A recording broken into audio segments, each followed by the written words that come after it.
दोस्तों, आज 4 दिसंबर और आज का शुभ विचार है हमारा, when the mind is tired every single action requires great efforts.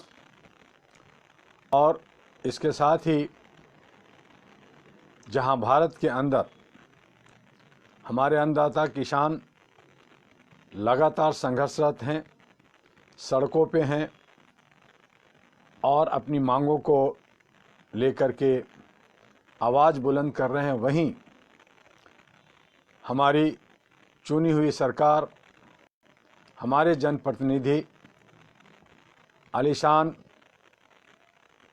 भवनों में रह करके सारी सुख सुविधा लेकर करके वो जो है सत्ता और वोट की राजनीतिक, चाहे वो कश्मीर का हो, चाहे वो हैदराबाद का हो, चाहे अन्य राज्यों का हो, वो सत्ता के पे काबिज बने रहने के लिए वोटिंग, चुनाव में मशगूल है और उनको हर सुख सुविधा, चाहे वो जेट सिक्योरिटी हो, चाहे उनको जो है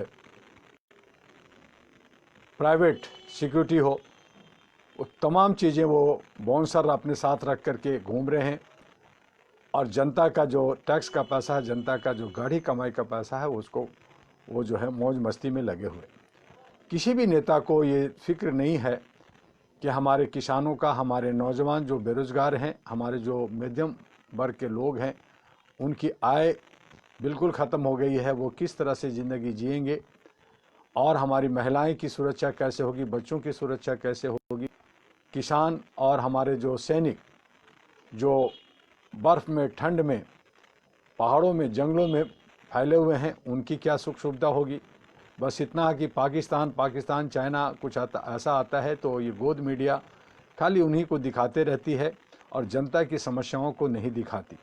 ये वही दिखाती है कि कहाँ पे चुनाव हो रहा है, कैसे हो रहा है, वो भी उसमें भी कहाँ घपला हो रहा है, वो सारी चीज़ें नहीं, बल्कि सत्ता के जो, चूँकि मैंने पहले भी कहा कि जो मीडिया है वो अपने आप को सत्ता के स्तंभ मान ली है और वो सत्ता के पक्ष में ही बात करती है, सत्ता के लिए काम कर रही। जो सोशल मीडिया है, जो थोड़ी छोटी मोटी जो मीडिया हैं, बेचारे वो स्ट्रगल करते हैं, वो बातों को रखते हैं, जिसकी वजह से पूरे भारत में लोगों को थोड़ी बहुत जानकारी हो पाती है कि कहाँ क्या घटित हो रही है, और वो थोड़ा सा जो है लोकतंत्र को और हमारे ज़मीर को बचा रखा है। हालांकि उस पर भी कुटाधात होता है, उसे भी बंद करने की बात होती है और जो है अभिव्यक्ति को रोकने की बात होती है, उसे बंद कर, और जो मानवता के नाम पे कोई आवाज़ उठाता है तो उसे बंद करने की मुहिम चल रही है। तो इस तरह से हमारी डेमोक्रेसी जो है, जो खूबसूरत डेमोक्रेसी भारत की थी, उसे छत बिछत करते हुए अंग्रेज़ों की स्टाइल पे तोड़ो और शासन करो, डराओ और शासन करो और गरीब बनाओ और लोगों को जो है बिखराव में फैला करके हम जो है राज करें। और यही वजह है कि भारत के अंदर 5000 से ज़्यादा पार्टियां, 42 लाख से ज़्यादा एनजीओ इसलिए बना दिए गए, यही अब उनको छूट दी गई है कि और बनाओ और पार्टियां बनाओ ताकि लोग बिखरे रहें। और बिखरते हुए जो है कोई जो है मूल निवासी की बात करे, कोई वंचित की बात करे, कोई दलित की बात करे, कोई जात की बात करे, कोई पात की बात करे, लोग करते रहें और जो लोग शासन करना चाहते हैं करें। तो इसलिए तरह से जो बिखराव है, जब तक उसमें एक जमाव नहीं होगी, एक मिल करके एक संगठन नहीं बनेगी, एक शक्ति नहीं बनेगी, तब तक जो चालाक, चतुर चालाक जो लोमड़ी हैं, वो जो है आपका भोजन, आपका हक जो है वो ले जाएंगे और मारते रहेंगे, खाते रहेंगे, और यही चल रहा है। तो मैंने कल आपने किताब का जो हमारा भ्रष्टाचार व मानवाधिकार की जो किताब है, उसकी जो हमने पढ़ रहे थे, तो उसमें हमने राजनीतिक भ्रष्टाचार पे कल बात की थी। आज हम थोड़ा सा विचार कर लेते हैं कि पुलिस तंत्र का भ्रष्टाचार क्या है, जो हमने उस किताब में पेज नंबर 29 पे लिखा है, जो आप हमारे किताबों में पढ़ सकते हैं। तो उसी को हम आपको आज कि पुलिस तंत्र का भ्रष्टाचार क्या है।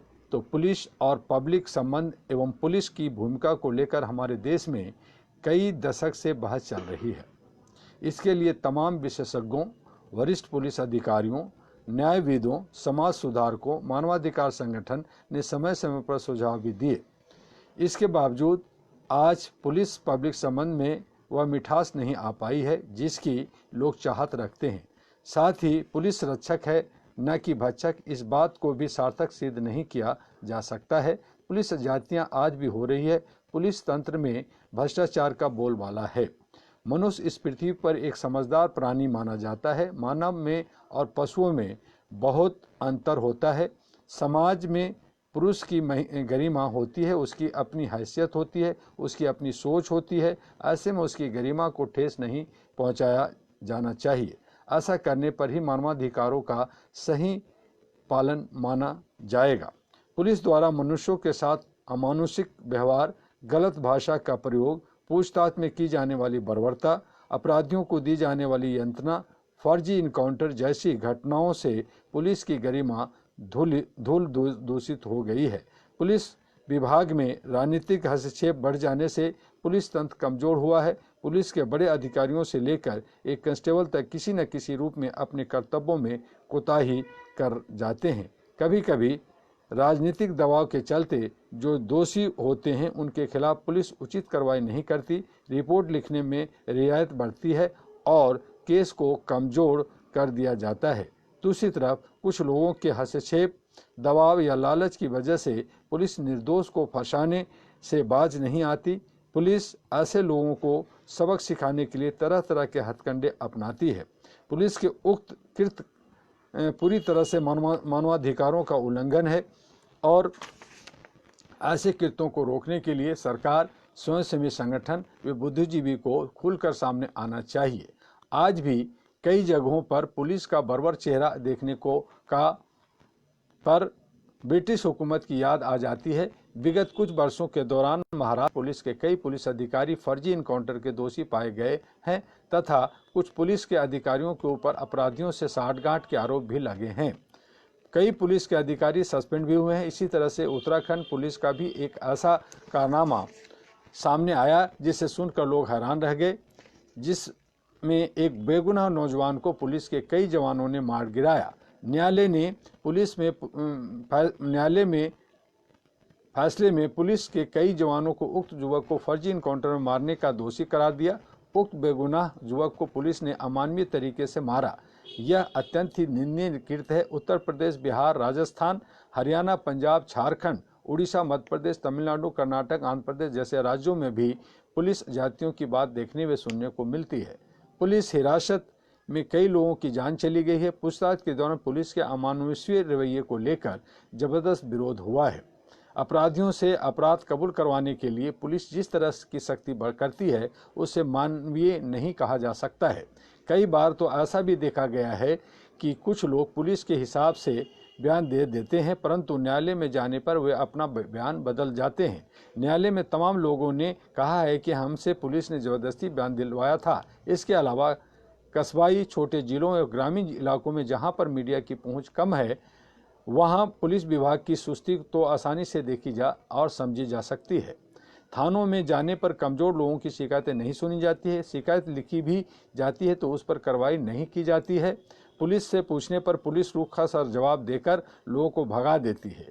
पुलिस का इस तरह का रवैया पूरी तरह से अमानवीय है, जो कि मानवाधिकार का उल्लंघन भी है। मेरा मत है कि पुलिस तंत्र में व्याप्त बुराइयों को दूर करने के लिए नए सिरे से गंभीरतापूर्वक सोचने की ज़रूरत है। हमारे यहाँ पुलिस विभाग के लिए जो नियम बने हैं उसमें ब्रिटिश राज्य की छाप अभी भी देखने को मिलती है। पुलिस का रवैया मानवीय हो। पुलिस पब्लिक से अपना संबंध मधुर बनाए, सत्य को सत्य और असत्य को असत्य कहने में पीछे न हटे, किसी तरह का राजनीतिक दबाव स्वीकार न करे। इन सब के लिए पुलिस बल के प्रशिक्षण के समय ही ध्यान दिए जाने की ज़रूरत है। जब तक पुलिस विभाग के लोगों को मानवता और मानवाधिकारों का विस्तृत पाठ नहीं पढ़ाया जाएगा, तब तक वे पूरी तरह से पब्लिक से घुल मिल नहीं सकते। जब कहीं कोई वारदात हो जाती है तो उस वारदात की छानबीन करने वाला अधिकारी यह कहता है कि जांच पूरी होने तक आसपास के सभी लोग संदिग्ध हैं। जब उसे सही अपराधी नहीं मिल पाता तो खानापूर्ति करने के लिए वह कभी कभी किसी अन्य व्यक्ति को बलि का बकरा बना देती है। इसी तरह की अन्य घटनाएं विभिन्न राज्यों में सुनने को मिली है। इन सब से यही सबक मिलती है कि पुलिस विभाग की भर्ती एवं उनके कार्य संचालन की विधि, अपराधियों से पूछताछ के तरीकों, किसी गुत्थी को सुलझाने के लिए किए जाने वाले प्रयासों पर नए सिरे से बहस होनी चाहिए।